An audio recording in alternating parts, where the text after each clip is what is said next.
أعوذ بالله من شرور أنفسنا ومن سيئات أعمالنا من يهده الله فلا مضل له ومن يضلل فلا هادي له وأشهد أن لا إله إلا الله وحده لا شريك له وأشهد أن محمدا عبده ورسوله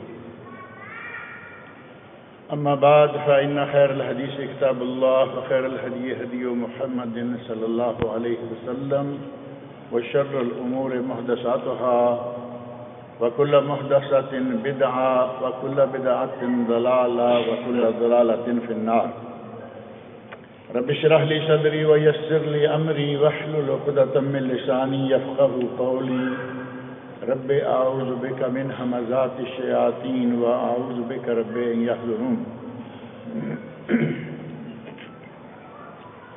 أعوذ بالله السميع العليم من الشيطان الرجيم فليحذر الذين يخالفون عن أمره أن تصيبهم فتنة أو يصيبهم عذاب أليم۔ اللہ رب العزت کا ہم پر بہت بڑا احسان ہے کہ وہ ہمیں یہاں تک لے آیا ہے۔ چند دنوں کے بعد ماہ رمضان شروع ہونے والا ہے، جو کہ بڑا ہی بابرکت مہینہ ہے،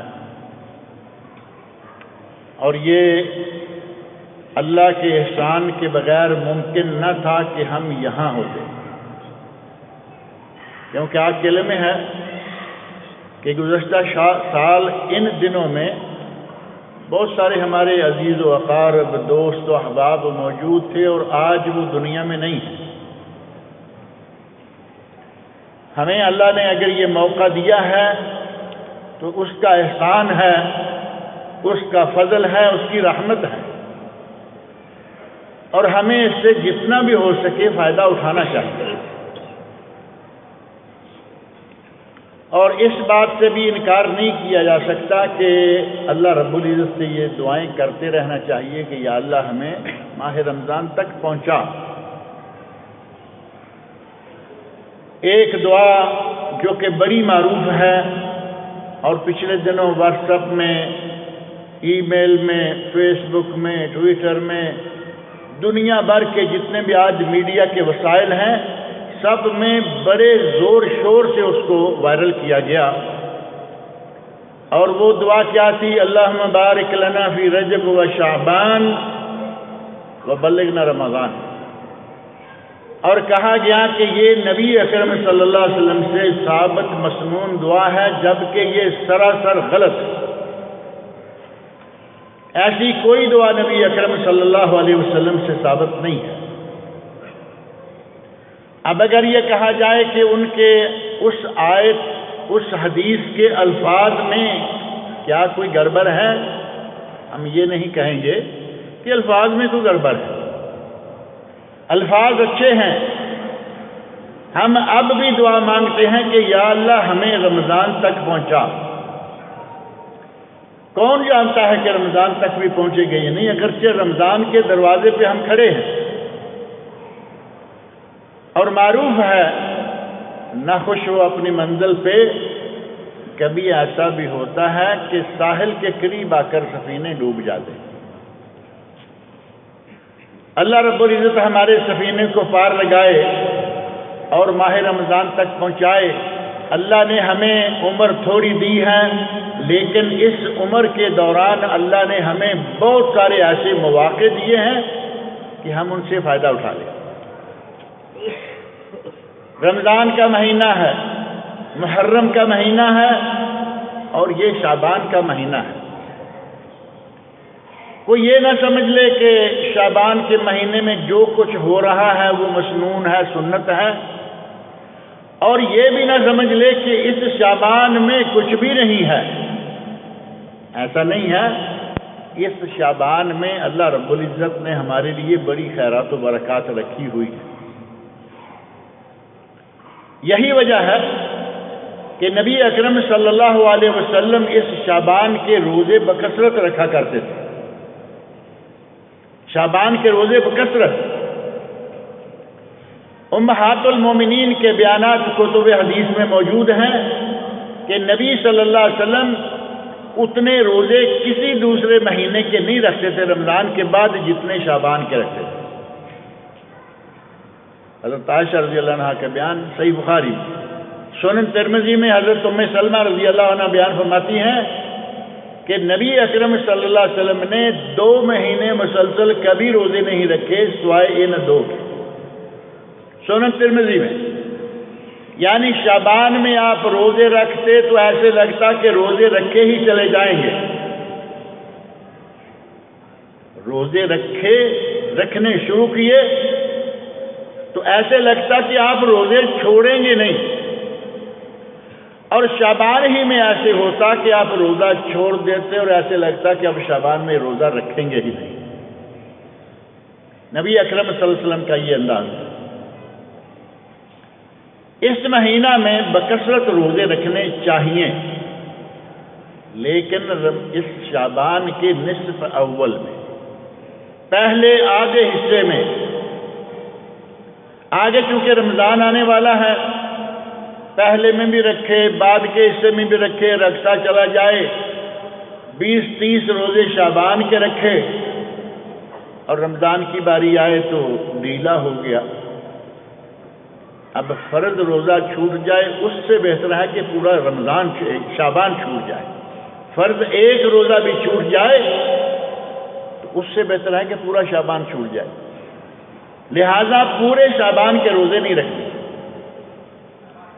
اب تو ویسے بھی شعبان گزر گیا، کتنا باقی رہ گیا ہے؟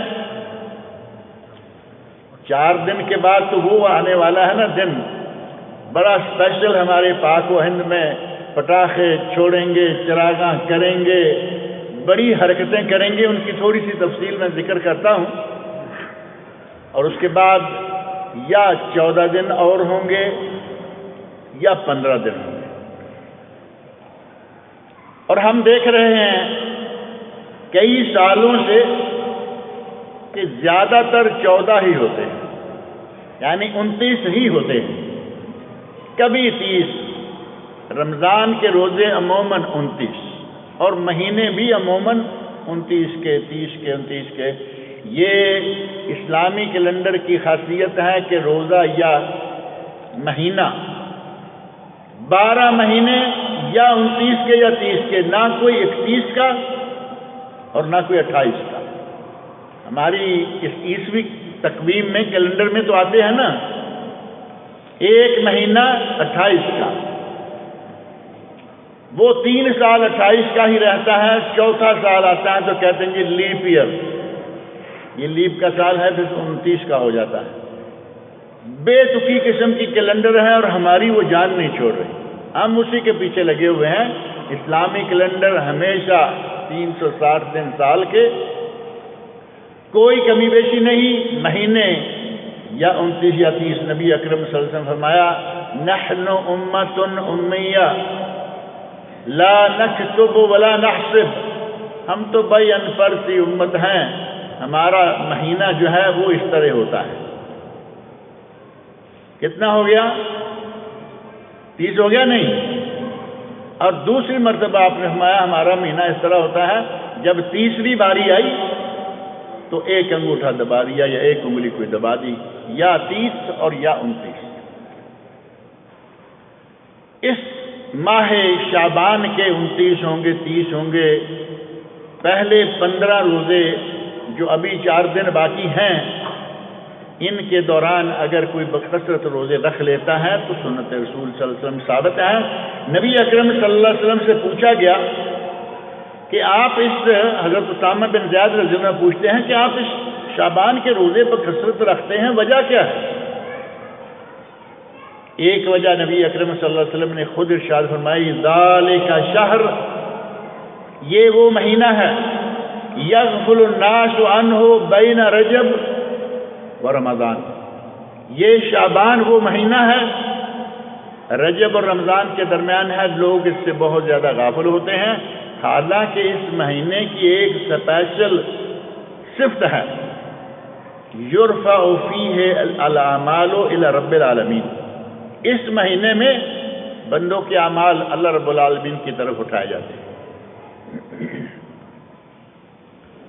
کتنی اسپیشل صفت ہے یہ اس شعبان کی، اس میں بندوں کے اعمال اللہ رب العزت کی طرف اٹھائے جاتے ہیں، فأحب، میں یہ چاہتا ہوں، مجھے یہ محبوب ہے، ان یرفع عملی وانا صائم، میرا عمل اللہ رب العزت کی طرف اٹھایا جائے اور میں اس وقت روزے کی حالت میں ہوں۔ سنن نسائی، ابن ماجہ اور صحیح ابن خزیمہ میں نبی اکرم صلی اللہ علیہ وسلم کا صحیح ارشاد ہے۔ ہمارے یہاں نبی اکرم صلی اللہ علیہ وسلم کے اس ارشاد کی بجائے اپنی ایک طبیعت ہے۔ نبی صلی اللہ علیہ وسلم روزے رکھتے ہیں، فرمایا کہ اس میں بندوں کے اعمال اللہ کی طرف اٹھائے جاتے ہیں، میں روزہ رکھتا ہوں تاکہ میں روزے کی حالت میں ہوں۔ بعض اہل علم نے اس کی بعض اور بھی وجوہات بیان کی ہیں جن کا ذکر طویل ہو جائے گا۔ مختصر یہ کہ آپ کو ایک تو رمضان کے بعد آپ سے پوچھا گیا کہ کون سے روزے ہیں جو رمضان کے بعد افضل ترین ہیں، تو آپ نے فرمایا محرم کے روزے۔ آپ محرم کے روزے بھی رکھتے، صرف اکیلا نہیں کہ 10 کا رکھ لیا اور جان چھوڑی یوم عاشورہ، محرم کے بھی رکھتے، لیکن شعبان کے آخر عمر میں آ کر آپ نے زیادہ رکھنے شروع کر دی۔ محدثین کرام کہتے ہیں کہ شاید نبی اکرم صلی اللہ علیہ وسلم کو بعد میں اللہ رب العزت نے یہ فرمایا ہو کہ محرم کے زیادہ رکھنے کی بجائے شعبان کے زیادہ رکھیں۔ بہرحال محرم کے بھی رکھیں، شعبان کے بھی رکھیں۔ اور بعض نے یہ کہا کہ نبی اکرم صلی اللہ علیہ وسلم کے روزے اگر پیر جمعرات والا روزہ 13، 14، 15 کے ایام بیس کے روزے چھوٹ جاتے، 2، 3، 4، 6 مہینے اوپر نیچے چھوٹ گئے، تو نبی صلی اللہ علیہ وسلم وہ قصر جو ہے وہ شعبان میں نکال لیتے تھے۔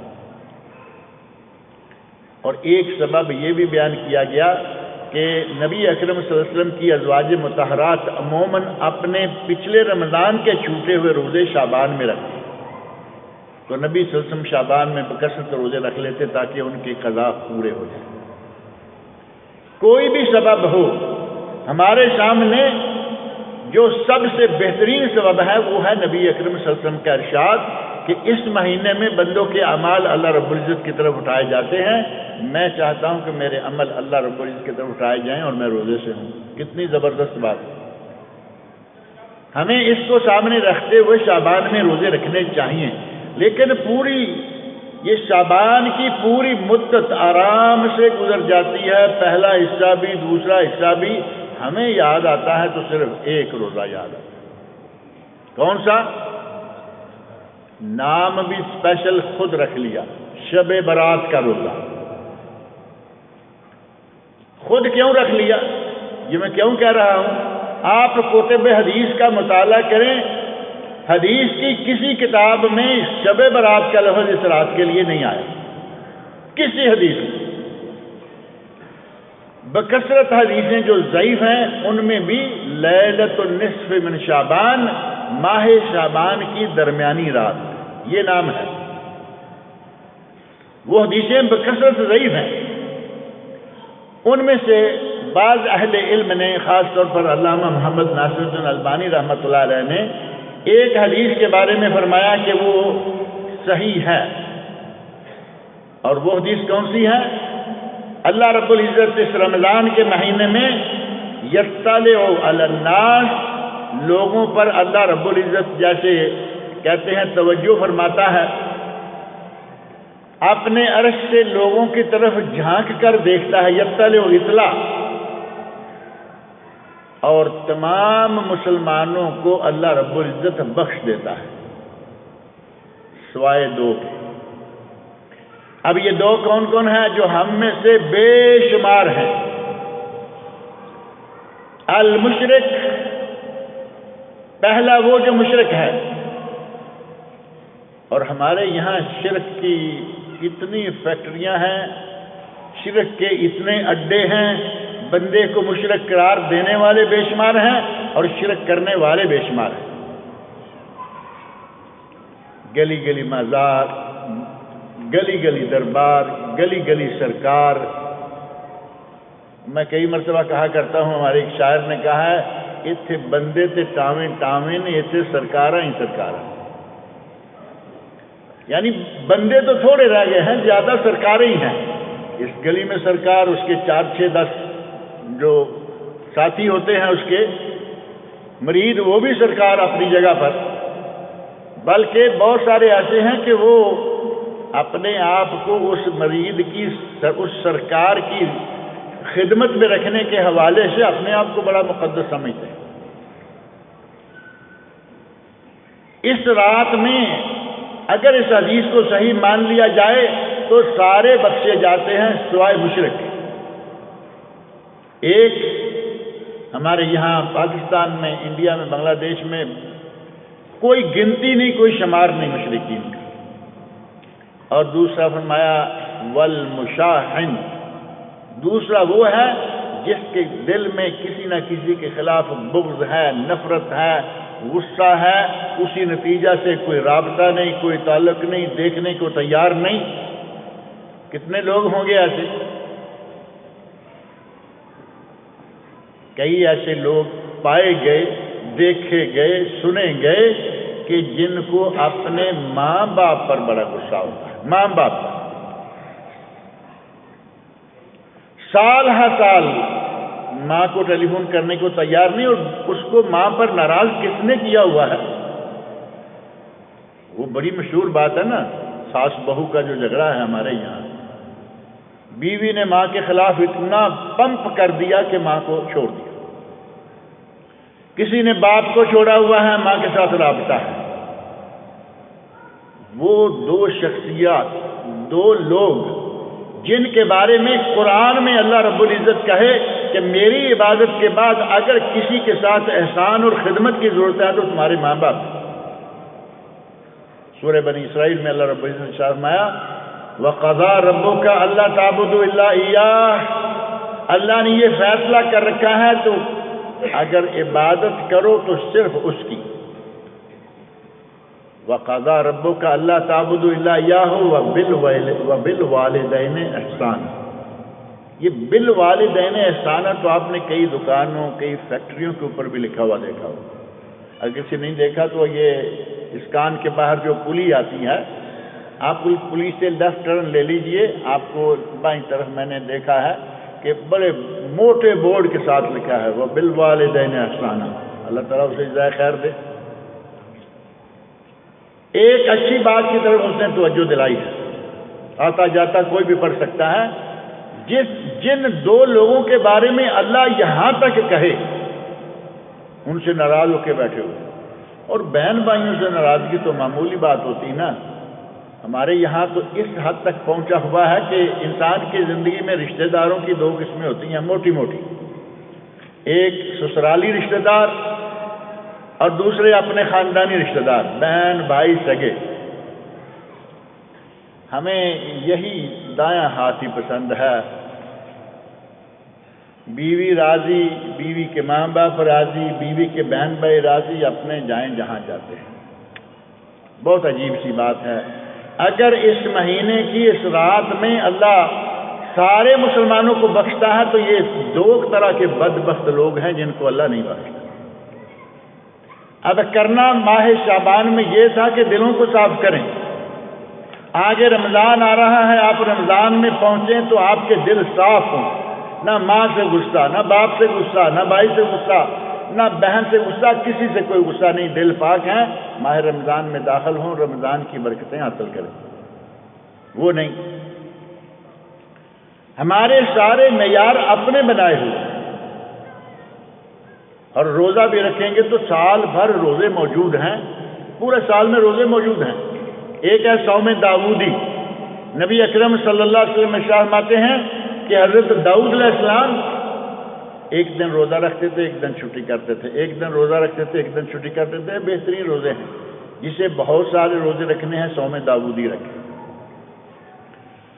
اور اگر کوئی اتنے نہیں رکھتا، رکھنا ہی چاہتا ہے نفل، تو وہ ہر مہینے میں 3 روزے رکھے۔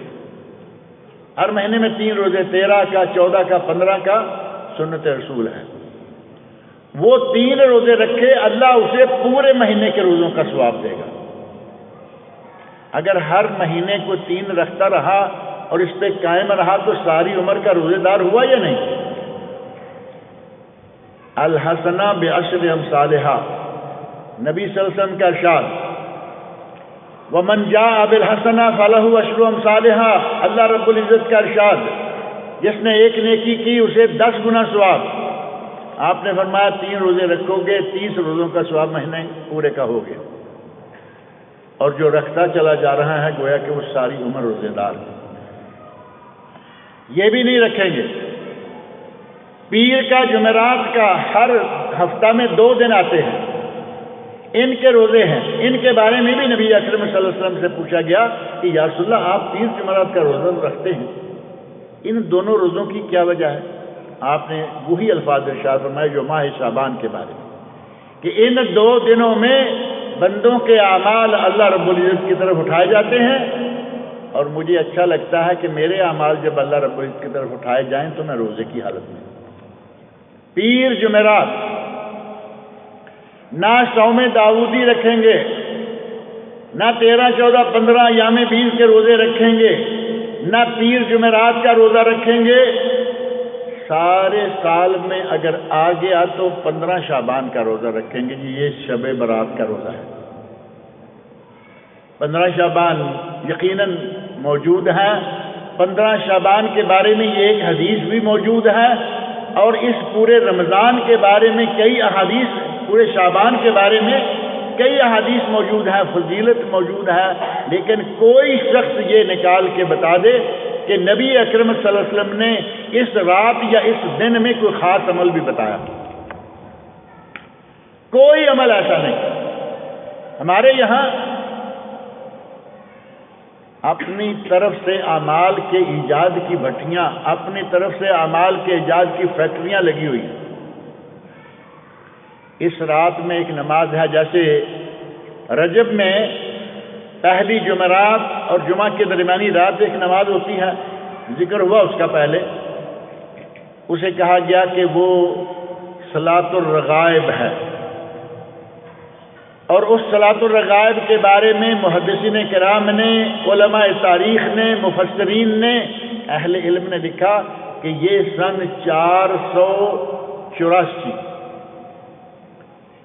484 ہجری میں یہ نماز ایجاد کی گئی، اس سے پہلے یہ نماز نہیں تھی۔ تو کتنا ثواب ہوگا اس نماز کے پڑھنے میں؟ چاہے ایک ٹانگ پہ کھڑے ہو کر نماز پڑھیں، وہ تو نماز ہوگی نہیں، بلکہ بدعت کا ارتکاب کرنے کے نتیجے میں گناہ ہوگا۔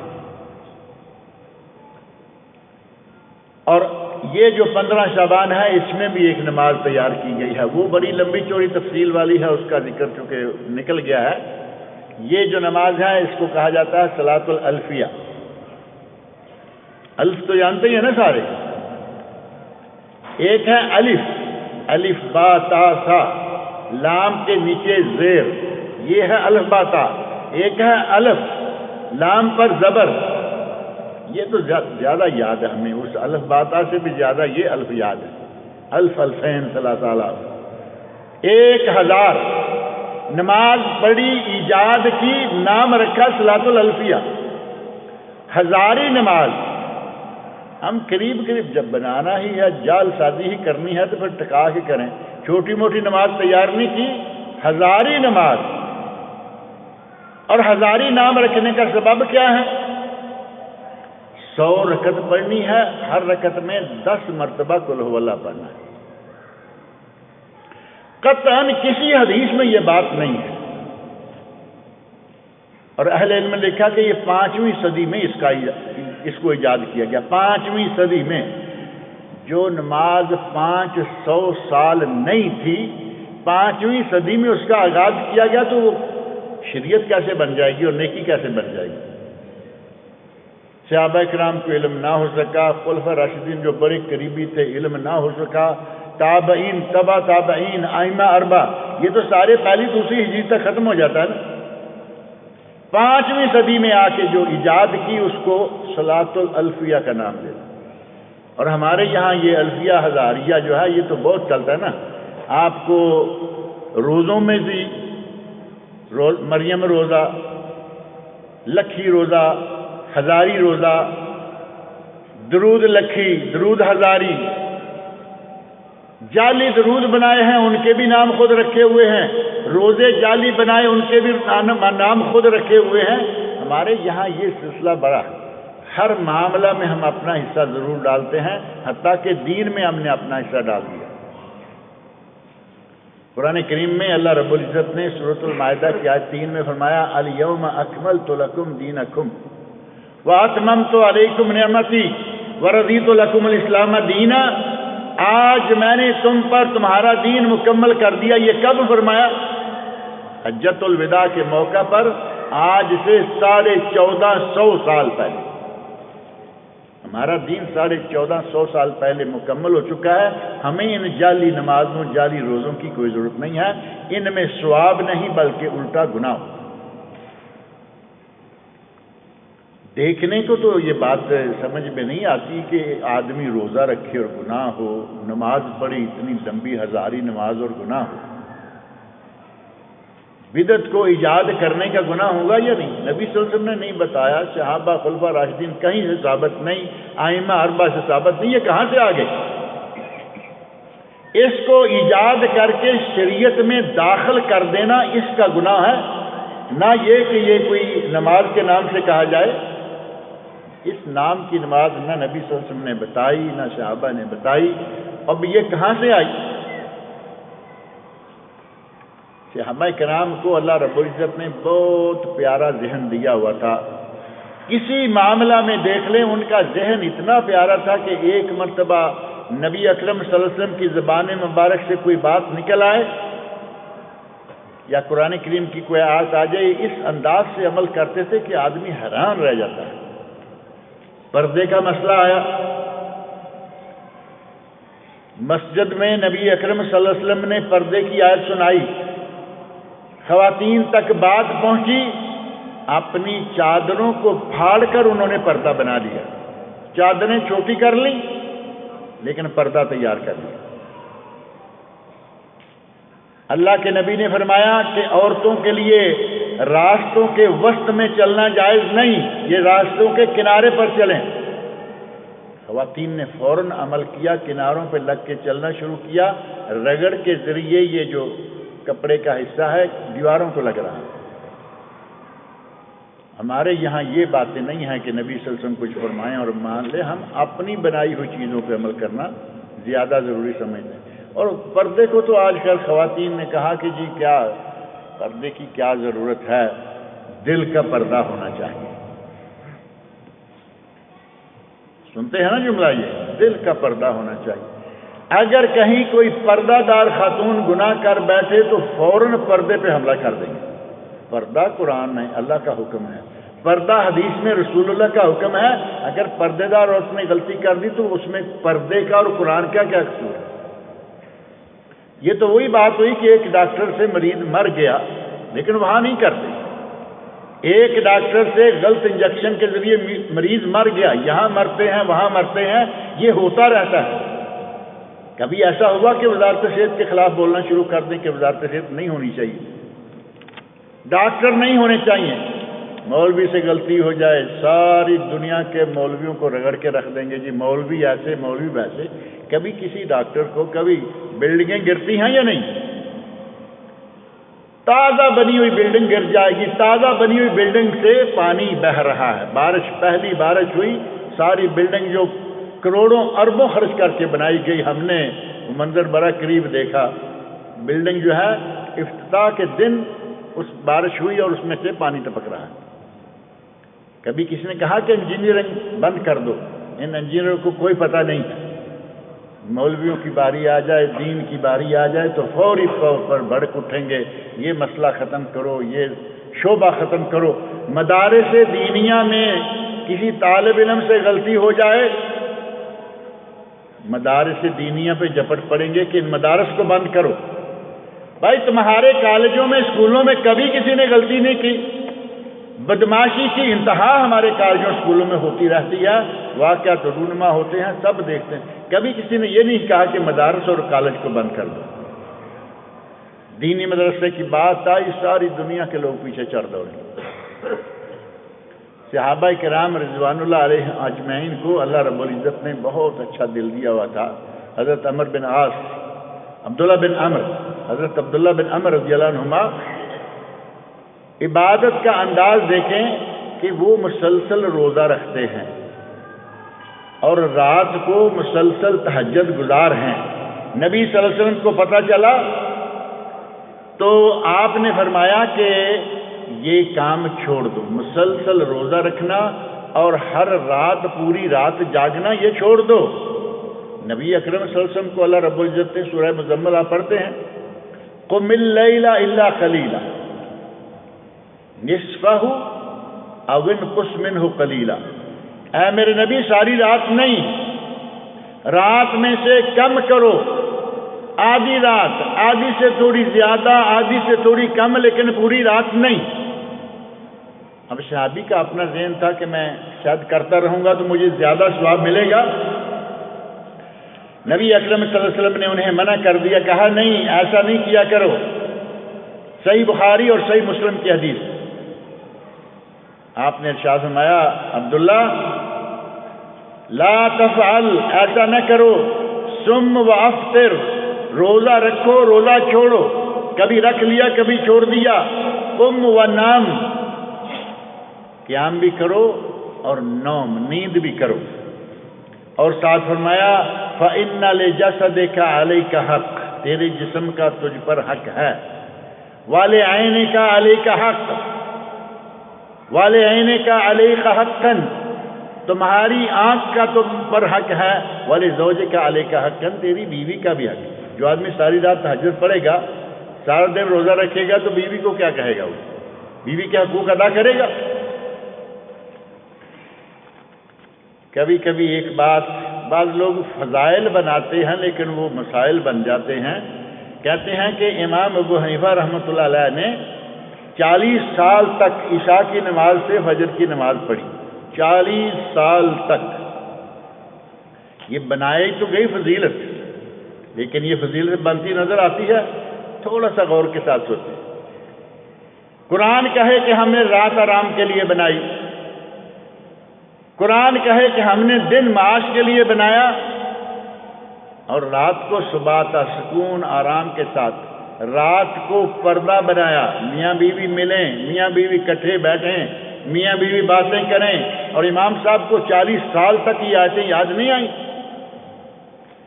امام صاحب اس قسم کی خرافات سے بالکل بری ہیں، قطعاً ایسی کوئی بات امام صاحب سے ثابت نہیں۔ ہمارے مولویوں نے اتنا بڑا بنا، وہ امام صاحب نے 40 سال عشاء کی نماز سے فجر کی نماز پڑھی، عشاء کے وضو سے۔ یہ فضیلت نہیں ہے، یہ امام صاحب کے خلاف تمہارے عجیب قسم کے فضائل بنائے ہوئے۔ صحابی کو نبی اکرم صلی اللہ علیہ وسلم کہہ رہے ہیں ایسا نہیں کرو، روزہ رکھو بھی چھوڑو بھی، رات کو تہجد پڑھو بھی اور چھوڑو بھی۔ تمہاری بیوی کا حق ہے، ساری رات تم تہجد پڑھتے رہے گو، بیوی بیچاری کہاں جائے گی؟ صحابہ نے سنا سارعوا الی مغفرۃ من ربکم ورحمہ، قرآن کریم کی آیت معروف ہے، سارعوا الی مغفرۃ من ربکم وجنہ، اللہ کی مغفرت اور جنت کی طرف بھاگو عمل صالح کے ذریعے۔ ارضھا ارض السماوات والارض، جس کی چوڑائی اتنی ہے جتنی زمین و آسمان کی چوڑائی ہے۔ اعدت للمتقین، یہ جنت جو ہے اہل تقوی کے لیے بنائی گئی ہے۔ سورہ آل عمران کی آیت نمبر 133۔ صحابہ کرام نے یہ آیت سنی اور اس کے بعد انہوں نے مختلف قسم کے انداز اختیار کیے، لیکن نبی اکرم صلی اللہ علیہ وسلم نے ان کی اصلاح کی۔ ہمیشہ تہجد نہیں، ہر رات یا پوری رات تہجد نہیں، ہمیشہ روزہ نہیں۔ اگر کسی نے ایک نے کہا کہ میں اس سے زیادہ رکھتا ہوں، حضرت عمر بن عاص نے کہا یا رسول اللہ، آپ مجھے کہہ رہے ہیں کہ آپ ایک دن میں روزہ رکھو، کبھی چھوڑو، کبھی تہجد پڑھو کبھی چھوڑو، میں تو اس سے زیادہ طاقت رکھتا ہوں۔ آپ نے فرمایا زیادہ سے زیادہ یہ، کبھی رکھو کبھی چھوڑو، مسلسل روزہ رکھنا جائز نہیں۔ ایک حدیث میں آپ نے فرمایا کہ جس نے ہمیشہ کا روزہ رکھا اس نے گویا روزہ رکھا ہی نہیں، جس نے ہمیشہ کا روزہ رکھا اس نے گویا روزہ رکھا ہی نہیں، یعنی مسلسل روزہ رکھتے جاؤ کوئی ثواب نہیں ہوگا۔ کیونکہ یہ نبی اکرم صلی اللہ علیہ وسلم کی سنت کے خلاف جاتا ہے۔ حضرت عمر رضی اللہ عنہ کو، عبداللہ بن عمر رضی اللہ عنہما، انہیں نبی صلی اللہ علیہ وسلم نے منع کر دیا کہ اتنا عمل نہ کرو۔ ہماری کبھی لکھی ہزاری نمازوں کا نبی صلی اللہ علیہ وسلم نے سنا ہوتا کہ یہ نمازیں ایجاد کیے بیٹھے ہیں، پھر واقعی وہ وقت آئے گا نا، حوض کوثر پہ آپ بیٹھے ہوں گے آب کوثر پلانے کے لیے، اور جماعت آئے گی اور آپ سمجھ رہے ہیں کہ یہ ہماری جماعت ہے۔ صحیح مسلم کی حدیث، جماعت قریب آ جائے گی، درمیان میں پردہ حائل کر دیا جائے گا۔ نبی اکرم صلی اللہ علیہ وسلم پوچھیں گے کہ یہ جو میری جماعت کے لوگ تھے یہ کیا ہوا؟ تو کہا جائے گا انک لا تدری ماذا احدثوا بعدک، اے میرے نبی آپ نہیں جانتے کہ آپ کے بعد انہوں نے دین میں کیا کیا خرافات اور کون کون سی بدعات ایجاد کی تھی۔ لمبی لمبی نمازیں، بڑی عجیب و غریب قسم کی حرکتیں، یہ چیزیں، اور پھر خاص طور پر یہ ہمارا جو 15 شعبان کا ہر سال ایک دن آتا ہے، اس میں تو صرف نماز تک نہیں رہتے، پٹاخے چھوڑیں گے، بلکہ پہلی بات تو یہ کہ شب برات نہیں، لیلت النصف من شعبان، یہ ہے شعبان کی آدھی رات، آدھے شعبان کی یا درمیانی رات، اور یہاں تک کہا گیا کہ یہ وہ رات ہے۔ ان فضائل کے ڈھیر لگانے والوں نے کہا کہ اسی رات قرآن نازل ہوا تھا، بالکل غلط بات ہے۔ قرآن کریم شعبان میں نازل نہیں ہوا، قرآن خود کہہ رہا ہے کہ میں کس مہینے میں نازل ہوا، پڑھتے ہیں یا نہیں؟ یا ایھا الذین آمنوا کتب علیکم الصیام کما کتب علی الذین من قبلکم لعلکم تتقون، البقرہ 183۔ ایام معدودات فمن کان منکم، جو تم میں سے موجود ہو وہ روزہ رکھے، من شاہد منکم الشہر فلیصم، جو موجود ہے وہ روزہ رکھے۔ 184 اور آیت 185 سورہ بقرہ میں اللہ نے فرمایا شہر رمضان الذی انزل فیہ القرآن، رمضان کا مہینہ ہے جس میں ہم نے قرآن نازل کیا۔ اب 15 شعبان کہاں سے لے آئیں گے کہ یہ قرآن کے نزول کی رات؟ جب ہم اپنی آئی پہ آ جاتے ہیں نا پاک و ہند کے لوگ، تو پھر قرآن کو مروڑ دیں گے، حدیث کو مروڑ دیں گے۔ وہ اقبال کیا گیا تھا نا، خود کو بدلتے نہیں قرآن کو بدل دیتے ہیں۔ کتنے ہوئے فقیہان حرم بے توفیق، فقیہان حرم یہ مولوی جو قرآن کو بدل رہے ہیں، حدیث کو بدل رہے ہیں، وہ کہتے ہیں کہ یہ مولوی کتنے بے توفیق ہیں کہ اپنے آپ کو بدلنے کو تیار نہیں، قرآن کو بدلیں گے۔ قرآن کہہ رہا ہے کہ قرآن نازل کیا گیا رمضان میں، نے آیت پڑھی ہے نا، شہر رمضان الذی انزل فیہ القرآن ھدی للناس وبینات من الھدی والفرقان فمن شاہد منکم الشہر فلیصم۔ سورہ دخان کی آیت نمبر 4 اور 5 پڑھ کے دیکھیں، اِنَّا أَنزَلْنَاهُ فِي لَيْلَةٍ مُبَارَكَةٍ إِنَّا كُنَّا مُنذِرِينَ فِيهَا يُفْرَقُ كُلُّ أَمْرٍ حَكِيمٍ، ہم نے قرآن کو اس مبارک رات میں نازل کیا، اور مبارک رات میں نازل کیا، اور اس رات کی صفت کیا بتائی؟ يُفْرَقُ فِيهَا كُلُّ أَمْرٍ حَكِيمٍ، امر من عندنا، ہمارے حکم سے اس رات میں حکیمانہ فیصلے کیے جاتے ہیں۔ یہ شعبان سے پہلے ابھی میسج آنا شروع ہو جائیں گے، ایک آدھ دن میں یہ شروع ہو چکے ہوں گے کہ بھائی ہمیں معاف کر دینا، بھائی کوئی غلطی کوتاہی ہو گئی تو معاف کرنا۔ کیوں بھیج رہے ہیں؟ ہم نے یہ بنا رکھا ہے کہ یہ وہ رات ہے جس رات میں فیصلے ہوتے ہیں اگلے سال کے۔ اس سال میں کون مر جائے گا، اس سال میں کس کے یہاں بچہ پیدا ہوگا، معافیاں مانگ رہے ہیں بھی معاف کر دینا، جو غلطی کوتاہی ہوگی پتہ نہیں میں اگلا سال آئے گا نہیں آئے گا۔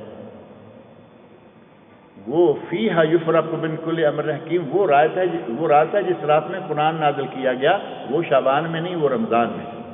رمضان کا عشرہ اخیر اور اس کی 5 راتیں درمیان والی، 21، 23، 25، 27، 29، ایک رات ان میں۔ یہ وہ رات ہے جس میں قرآن نازل کیا گیا، اور یہی وہ رات ہے جس میں فیصلے ہوتے ہیں۔ ہم نے سارا کچھ وہ خود بدلتے نہیں، قرآن کو بدل دیتے ہیں۔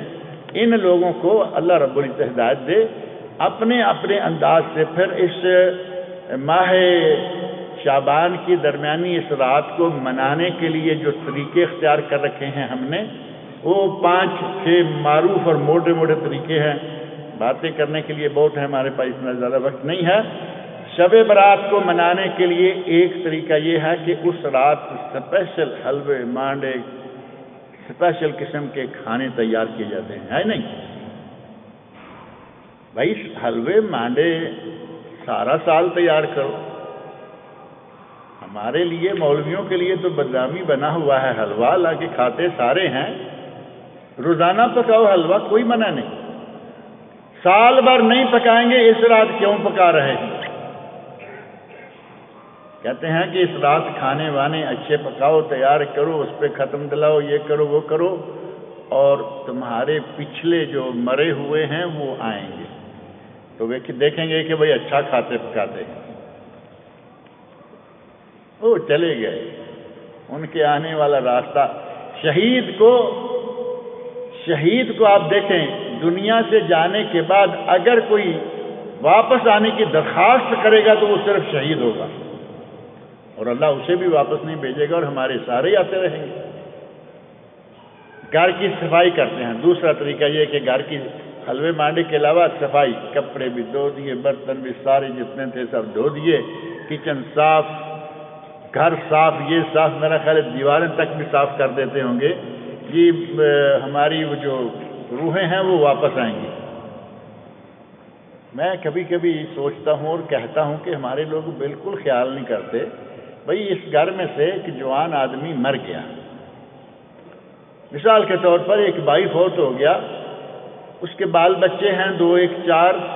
دوسرے بھائی نے سوچا، گھر والوں نے سوچا کہ یہ بیچاری بچوں کو لے کے کہاں جائے گی، دوسرے بھائی سے نکاح کر دیا، اسی گھر میں ہے نا۔ اب وہ بھائی 15 شعبان کی رات کو جو مرا ہوا ہے وہ واپس آئے گا تو کیا منظر دیکھے گا؟ کبھی سوچا ہے غور سے کہ میری بیوی کس کے پہلو میں لیٹی ہوئی ہے؟ کوئی پرواہ نہیں، کسی قسم کا ہمیں پتہ نہیں کیا وجہ ہے کہ سوچنے کا ہمیں کوئی موقع نہیں ملتا۔ کم از کم یہ تو سوچو وہ آ کے واپس شرمسار نہیں ہوگی، کیوں اپنی روحوں کو شرمسار کرتے ہو؟ ایسی کوئی بات نہیں ہے کہ وہ پلٹ کے آئے گا۔ جب شہید نے مطالبہ کیا کہ یا اللہ دوبارہ بھیج، فرمایا نہیں، یہ معاملہ اب ختم ہو چکا ہے۔ اور اسی طرح شب برات کو منانے کا تیسرا طریقہ جو ہے وہ ہے اجتماعی طور پر قبرستان میں جانا، باقاعدہ جتھا بنا کے اجتماعی طور پر 10، 20، 50 پورا محلہ قبرستان کی طرف جا رہا ہے، یا اپنے گھر کے 2، 4، 10 لوگ لیے، ساتھ لیے، پڑوسی لیے، اکٹھے جا رہے ہیں۔ اور اس رات قبرستانوں کو ہمارے یہاں پاک و ہند میں عموماً اتنی لائٹنگ کر کے سجا دیا جاتا ہے، پتہ ہے کہ لوگ آنے والے ہیں، اور کچھ لوگ نیکی اور ثواب سمجھ کر بلب لگوا دیتے ہیں، اچھی زوردار لائٹنگ کرا دی تاکہ لوگ آئیں تو انہیں قبریں پہچاننے میں وقت نہ لگے۔ رات کو لائٹنگ ہے، دن کو لائٹنگ ہے۔ اب اگر اتنی لائٹوں میں آدمی جا کے دیکھے، کچھ لوگ بڑے مزاروں کی طرف چل جاتے ہیں، گاؤں کا قبرستان چھوڑ دیا۔ قبرستان میں جانا کس لیے ہوتا ہے؟ نبی اکرم صلی اللہ علیہ وسلم نے ارشاد فرمایا، انی قد نہیتکم عن زیارت القبور، میں نے تمہیں قبروں کی زیارت سے منع کیا تھا، یہ شروع اسلام کا مسئلہ۔ لیکن بعد میں آپ نے فرمایا اب قبروں کی زیارت کر سکتے ہو، فَزُورُوهَا فَإِنَّهَا تُذَكِّرُ الْآخِرَةَ، قبروں کی زیارت آخرت کی یاد دلاتی ہے، موت کی یاد دلاتی ہے۔ آپ حلفیہ کہیں کہ کسی بڑے مزار دربار پہ جا کے آدمی دیکھے، وہاں آخرت یاد آئے گی؟ بلکہ کئی لوگوں نے تو اپنا غصہ جھاڑ لیا، لیکن کوئی اہل توحید ہوگا تو کرے گا نا۔ کہا کہ ہمیں تو گھر میں بجلی نصیب نہیں، اور یہاں دیکھو دن چڑھا ہوا ہے، وہاں فانوس دیکھ کے کسی میں فانوس میں خیال جا رہا ہے، کوئی نیچے لگا ہوا سنگ مرمر دیواروں کا چپس دیکھ دیکھ کے خوش ہو. یہ عبرت کے لیے گئے ہوئے ہیں قبرستان. اور نبی اکرم صلی اللہ علیہ وسلم قبرستان گئے، آپ نے جانے کا طریقہ بھی بتا دیا. اتنے مخفی انداز سے گئے کہ گھر کی بیوی کو نہیں پتہ چلنے دیا کہ میں کہاں ہوں اور کہاں جا رہا ہوں. ام المومنین حضرت عائشہ صدیقہ رضی اللہ عنہا فرماتی ہیں کہ میں نے ایک رات نبی صلی اللہ علیہ وسلم کو اپنے پاس سے گم پایا. تارے کے قریب ہیں، سوئے ہوئے ہیں، تو اچانک دیکھا کہ آپ نہیں ہیں. اٹھی، بھاگی اور پتہ چلا کہ آپ قبرستان میں گئے ہیں اور دعا مانگ رہے ہیں. پھر واپس، لمبا واقعہ ہے، واپس آ گئیں، آپ سے پہلے آ گئیں. آدمی باغم باغ آئے تو پھر سانس پھولی ہوئی ہوتی ہے، پتہ چل جاتا ہے. بہرحال نبی صلی اللہ علیہ وسلم نے گھر کے دوسرے فرد کو پتہ نہیں چلنے دیا کہ میں قبرستان جا رہا ہوں. اور ہم گھر کے سارے لوگ مل کے پڑوسیوں کے ساتھ لے کے پورا ایک وفد بنا کے قبرستان میں، ہمیں عبرت کہاں سے ہوگی؟ اسی طرح ان کے اس شب برات کو کہہ لیں، اب جو بھی نام لے لیں، شعبان کی 15 کی رات کو منانے کے مختلف جو انداز ہیں، انہی میں سے ایک یہ بھی ہے کہ یہ پٹاخے وغیرہ اور آتش بازی اور چراغاں. یہ چراغاں، آتش بازی وغیرہ یہ کہاں سے آ گئی؟ میں نے ایک رسالہ آپ لوگوں کو جو میرے کانٹیکٹ میں ہیں ان کو بھیجا ہوا ہے، بدعات رجب و شعبان، اس میں تفصیلات ذکر کی ہیں کہ یہ برامکہ خاندان، برامکہ ہارون رشید کے زمانے میں یہ آتش بازی اور یہ چراغاں کا سلسلہ شروع کیا گیا تھا. اب اگر یہ سنت ہوتا، ثواب ہوتا، تو کوئی صحابہ کرام کو چند موم بتیاں نہیں ملتی تھی؟ اس وقت دیے تھے یا موم بتیاں تھیں، کیا ان کو نہیں پیسے ملتے تھے؟ قطعاً کسی نے یہاں نہیں کی. ہم شب برات آئی یہ کر رہے ہیں، شب معراج آئی یہ کر رہے ہیں، ایسی کوئی چیز نبی اکرم صلی اللہ علیہ وسلم سے، صحابہ سے، خلفاء راشدین سے ثابت نہیں ہے. اور اسی طرح اس کے منانے کا جو چھٹا طریقہ عموماً استعمال کیا گیا ہے، وہ ایک سے بڑھ کر ایک ہیں، سارے کے سارے ہی. رات کا قیام، 15 کی رات کا قیام اور دن کا روزہ. نہ قیام کے بارے میں کوئی حدیث، کسی قسم کی کوئی بات، اور نہ ہی روزے کے بارے میں. اگر فضیلت بتائی گئی ہے تو اس کا مطلب یہ تو نہیں ہے نا کہ اس میں ہم ایک نماز ایجاد کر لیں یا اس میں ساری رات کھڑے رہیں. اگر ایسا ہے تو نبی صلی اللہ علیہ وسلم نے پورے شعبان کی بتائی، نہ شعبان کا کوئی روزہ، نہ شعبان میں پوری میں کہیں کوئی بھی عبادت، اس رات کو خاص کر لیا. ہمارے یہاں یہ 6 طریقے مختلف سے ہیں جو اپنائے ہوئے ہیں اور لوگ اپنائے چلے جا رہے ہیں. بہرحال ایک چیز جو ضروری ہے وہ یہ ہے کہ شعبان کا آدھا حصہ گزر جائے تو پھر روزہ رکھنا چھوڑ دینا چاہیے. 15 کے بعد روزہ نہ رکھیں، کیونکہ نبی صلی اللہ علیہ وسلم ارشاد فرماتے ہیں سنن ابو داؤد، ترمذی اور ابن ماجہ میں، اسی طرح مصنف عبدالرزاق میں صحیح سند سے ثابت ایک حدیث ہے، اذا انتصف شعبان، جب شعبان کا آدھا مہینہ گزر جائے، فلا تصوموا حتی یجیء رمضان. ایک آدھا حصہ گزر گیا 15 تک، اب رمضان کے آنے تک روزہ رکھنا چھوڑ دو. ایک یہ، اگر کوئی عادی ہے ایک دن روزہ ایک دن چھٹی والا رکھتا جائے کیونکہ وہ سال بھر سے آ رہا ہے. ایک عادی ہے جمعرات اور پیر کا روزہ رکھنے کا، وہ رکھتا جائے، کوئی بات نہیں ہے، لیکن زیادہ بہتر یہ ہے کہ ان میں روزے چھوڑ دیے جائیں. اور ایک ہمارے یہاں کرتے ہیں کہ رمضان سے 1 دن پہلے یا 2 دن پہلے بھی روزہ رکھتے ہیں، زیادہ تر 1 دن پہلے، اور اسے بھی نام ہم نے اپنی طرف سے خود دے رکھا ہے، کہتے ہیں یہ سلامی کا روزہ ہے، یعنی رمضان المبارک کو سلامی دے رہے ہیں. سلامی تو معلوم ہے نا آپ کو، دلہا کو سلامی دیتے ہیں، دلہن کو عورتیں سلامی دیتی ہیں. یہ رمضان کو سلامی دینے کے لیے ہم نے ایک روزہ رکھا ہے، حالانکہ وہ سلامی کا روزہ نہیں، کچھ کہتے ہیں استقبالی، رمضان کے استقبال کے لیے اس سے پہلے تیاری کے طور پر ہم یہ روزہ رکھیں. یہ نہ استقبال کا جائز ہے نہ سلامی کا جائز ہے. اس دن کا روزہ رکھنا خاص طور پر نبی صلی اللہ علیہ وسلم کی طرف سے ممنوع قرار دیا گیا. ہوتا یہ ہے کہ 30 کا روزہ، 30 کا شعبان ہو گیا، شعبان 30 کا ہو گیا یا مطلع ابر آلود ہے یا ہوتا ہی وہ جیسے بھی ہے 30 کا ہو گیا. اب ہم نے سوچا کہ آج شاید رمضان کا دن ہو، ان لوگوں نے چاند نہیں دیکھا، نہیں دیکھ پائے، میں رکھ لیتا.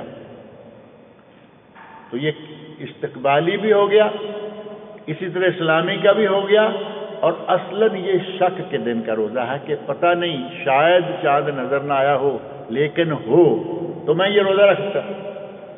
نبی اکرم صلی اللہ علیہ وسلم نے فرمایا من صام الیوم الذی یشک فیہ، من صام الیوم الذی یشک فیہ، شک و شک، فقد عصا ابا القاسم، جس نے اس دن کا روزہ رکھا جس دن کے بارے میں یہ شک ہے کہ یہ روزہ ہے یا نہیں، فقد عصا ابا القاسم، اس نے نبی صلی اللہ علیہ وسلم کی نافرمانی کی. سنن ابو داؤد اور سنن ترمذی کی حدیث.